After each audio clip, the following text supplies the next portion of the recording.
What's going on YouTube? It's Joey back with another Millie Maker video for NFL Week 11 on DraftKings. In this video, I am going to quickly recap my Millie Maker team from Week 10 and the process behind it, and then I will discuss two of my favorite stacks for this week that I think give you the best chance to win $1 million. But before we get into that, make sure you are subscribed to the channel. 96% of people who view our videos aren't subscribed, so make sure you are not one of those people. It helps us out a lot, and we greatly appreciate everyone who subscribes. So make sure you hit the button right down below. You can also leave a like and make sure you comment down below your favorite stacks for week 11 or any general fantasy questions that you might have. We respond to literally every single comment on YouTube. And finally, you can find our podcast on any podcast platform, including Apple, Spotify, SoundCloud, Stitcher, Podcast Addict, whatever site that you use to listen to podcasts. The DFS dose is on there, so make sure you check that out. We release 2 episodes every single Thursday and every single Monday, so make sure you go and check those out, especially if you want to hear our full thoughts and opinions for a specific week. Now that we have the plugs out of the way, let's get into the Week 10 Millie Maker recap real quick. So this is the lineup that I decided to run in the Millie Maker for NFL Week 10. So as you can see on the screen, a Jared Goff to Robert Woods and Josh Reynolds stack with a bring back of Jacob Hollister. I decided to play Miles Sanders, somebody that I really like this week. Decided to play Antonio Gibson. Decided to correlate DeAndre Hopkins and Stephon Diggs, and then just the Buccaneers defense at 3,400, which probably I shouldn't have played them. I thought there were some better defenses on the board, but I decided to go there. So just the process behind this lineup specifically, I decided to fade the chalky running backs, and we talked about that a lot on the podcast, where you can gain immense leverage on the field if you fade a 50% owned Mike Davis in tournaments, or fade a 35% owned Duke Johnson in tournaments, and same with Aaron Jones. So I decided to play some mid-range running backs in Miles Sanders and Antonio Gibson to get off the chalk, and the chalk ended up busting, which allowed for me to run a more chalky stack in the Rams on this slate, which they ended up not being too chalky. As you could see, 13%, 17%, 10% for Reynolds. So not too crazy at all. Stephon Diggs and DeAndre Hopkins, I wanted exposure to that Bills and Arizona game, and I thought those were the two best players to play, and they both ended up getting there. Shout out to the last drive for each team. Stephon Diggs caught his touchdown on the last drive, and then we've all seen the DeAndre Hopkins play a million times. So that is the process behind the lineup, and I mean, I ended up cashing, ended up min cashing for $30, as you can see here. So I didn't lose in this tournament, but I felt like I got too stuck on the Ram stack. I thought they were in a great spot, and maybe process-wise it was right. The results just didn't pan out, but in my opinion, I don't think I went wrong with this lineup. In my eyes, the process was right. Stack correlated my whole team pretty much, and sometimes the results just don't work out in your favor, and it's really hard to win a tournament with 207,000 entries. So you can't be too mad when you lose, and for most of the season you're probably not going to win, and I haven't even came close to winning. I think that's because I am playing tournaments correctly this year. Obviously it sucks when you're not cashing and not cashing big, and then you see a bunch of screenshots of people winning $10,000, $50,000, $100,000, and you're not one of those players. But you just have to keep your hopes up. You have to keep your process right, and I think it'll eventually come, and maybe as soon as this week. So let's segue into my favorite stacks for this week in the NFL Millie Maker on DraftKings. So week 11 features 2 games, only 2, with a total above 50. Therefore, this is projected to be a low-scoring week, and I think that's what we're going to see. We're going to see a lot of low-scoring games, and to be quite honest, there aren't too many teams I feel comfortable stacking this week. Teams that are in good spots have suspect quarterbacks who struggle to reach their ceilings. For example, Vikings with Kirk Cousins. And then on the other side, the Cowboys with Andy Dalton. Both the Cowboys and the Vikings have terrible defenses, but Kirk and Andy Dalton will struggle to reach their ceilings on a weekly basis, so I don't really feel comfortable going there. Then another example, the Panthers with Teddy Bridgewater, if he plays, are in a great matchup at home against the Lions, but Teddy struggles to hit his ceiling on any given week, so I don't think I would feel comfortable going there. But I will say there are some stacks that I do like, and like I mentioned, I will highlight two of those stacks.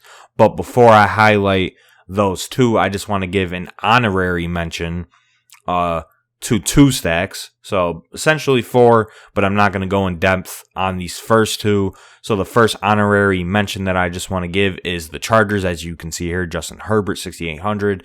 The Chargers are just in a great matchup against the Jets. Herbert and Keenan Allen are expensive, but could easily blow up in the spot. Now, there aren't many bringbacks that I like on the Jets, but their wide receivers are cheap, so I wouldn't mind playing, like a Perryman or Denzel Mims or even Jamison Crowder. I haven't really looked at their price, but I expect them to be cheap, so I like a Charger stack with a bringback of one of those guys. And then the second honorary mention for this week is the Texans. Now, the Patriots have been good against opposing quarterbacks and wide receivers, but with legitimately no pass rush, and I would know because I'm a Patriots fan, Watson should see clean pockets all day long.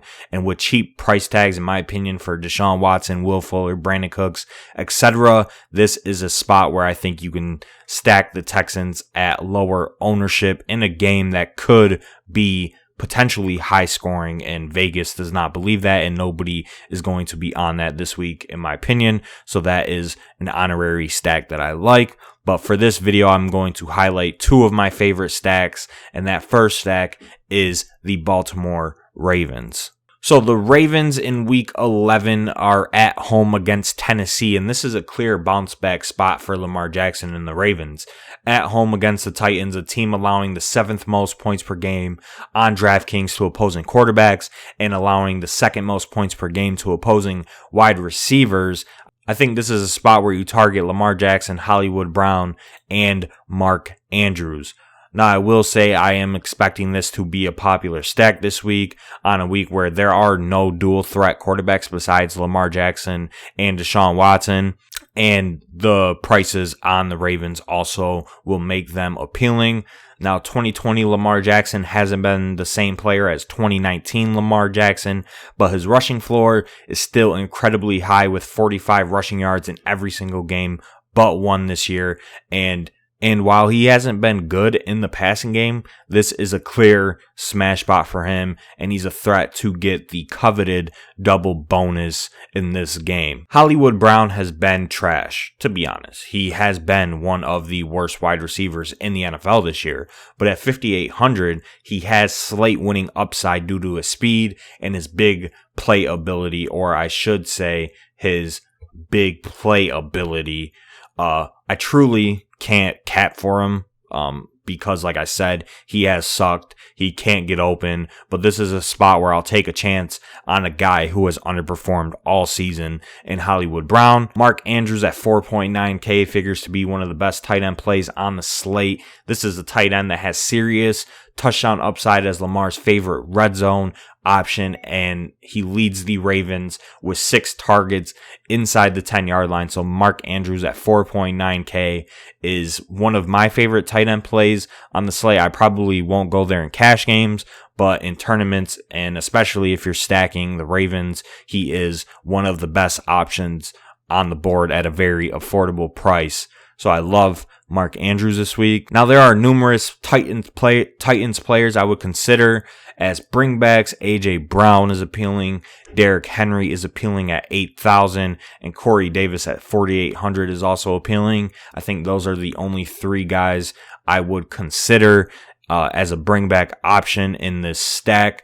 If I had to pick a favorite, it would definitely be AJ Brown, since he is a GAM a grown-ass man, so he is the guy that I would consider. But I think Derrick Henry is also a grown-ass man and could easily smash this Ravens defense that just gave up 100-plus yards to my son, Damian Harris. And we know Derrick Henry has slight winning upside every single time he touches the football field. So I like both Henry and A.J. Brown, and you can stack this game for a relatively cheap cost. So give me the Ravens this week. They are my favorite stack.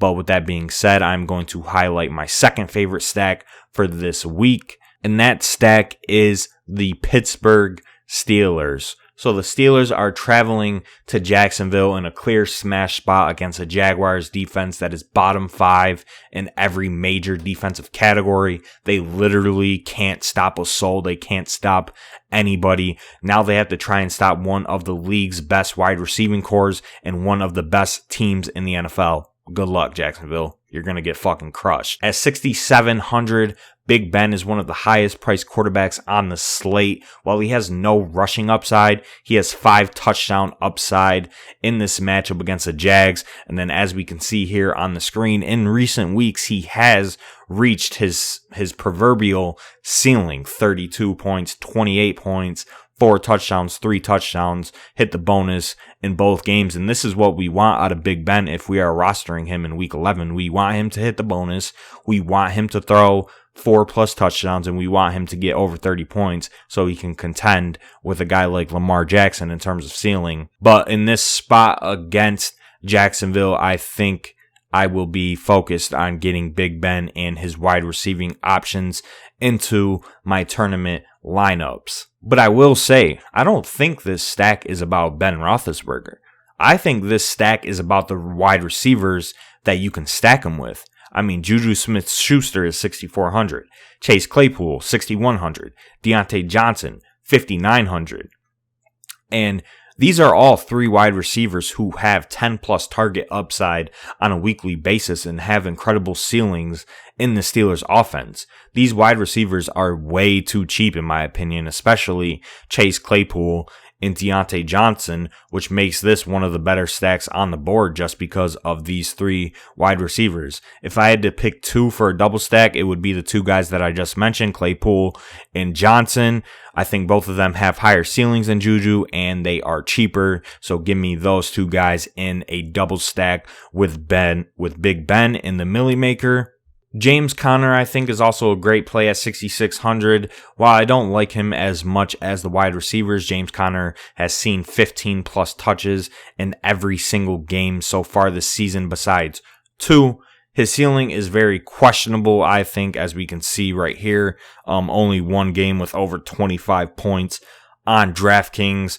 But if he can hit 20, 25, 30 in this matchup against Jacksonville at 6,600, he's going to be in the optimal tournament winning lineup. So I think you can play him if you want, but I don't think I would play him in stacks of the Steelers. The only bringback I would seriously consider from the Jaguars is DJ Chark at 5.7K, as you can see right here, due to his outrageous ceiling. But this is a spot where the Steelers could easily handle the Jags, and I wouldn't be surprised if that happens in this spot. Jake Luton is going to struggle in this game against a ferocious Steelers pass rush. But then again, the Steelers always play down to their opponents in every single matchup they play down. Maybe besides the matchup from last week against the Bengals. As we can see here, they've played down to very bad teams in the Cowboys, the Eagles, the Texans, the Broncos, and even the Giants in week 1. So I think this is a spot where you don't really have to worry about the blowout. And if it is a blowout, it's probably going to be on the backs of Big Ben and 2 of his wide receivers. So I love this stack in tournaments for week 11. But that is going to be it for this video. I hope you guys enjoyed it. And remember to subscribe to the channel as it helps us out a lot. You can follow me on Twitter at JoeyCarryandDFS. It's on the screen right here. So make sure you go over there and follow me. Be sure to check out the new episode of the DFS Dose podcast, releasing tomorrow on every podcast platform, where we break down the entire week 11 slate. You can also check out Ben's video on the same YouTube feed that will drop on Friday about his favorite cash game players for DraftKings this week. But until then, I will see you guys. Have a great one. I will be back next week with the same video for week 12. Peace.